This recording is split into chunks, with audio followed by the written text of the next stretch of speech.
afternoon, drivers.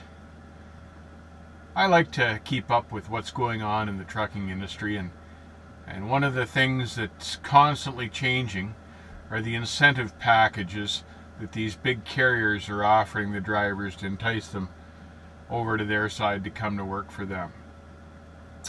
And I'll tell you, Prime in Springfield, Missouri, for instance, put in a swimming pool for its drivers. But these big companies have basketball courts, barbecue pits with picnic areas. They've got bonus point systems that you can use for your shopping. They've got movie rooms.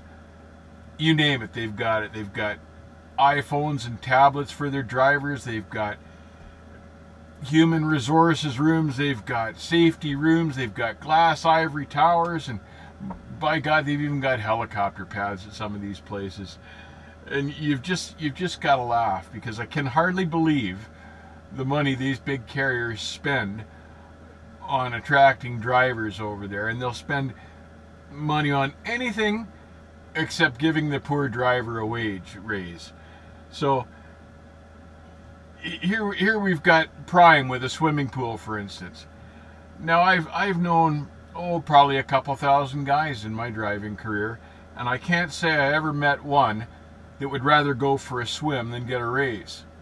And I can't say honestly that I've ever met a driver that would rather barbecue at the yard rather than go home and barbecue at his place with family, friends, and maybe a beer.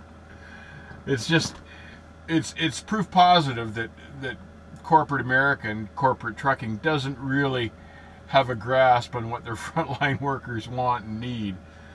Perhaps if they paid us a little better, we could afford our own swimming pools in our backyards, kind of like what the CEO has. There'd be something to shoot for anyway. Now, I'm sure it's cheaper to put in a swimming pool than to give the guys a raise, and I'm sure that's probably why they did it. A swimming pool is a one-time expense and a cost of the company. But if you gave everybody a raise, they'd want that to go on year in, year out. And the company wouldn't want that. That's too much money out of their pockets. It's kind of like Columbus when he came to America and he saw the natives and he offered them baubles and mirrors and beads.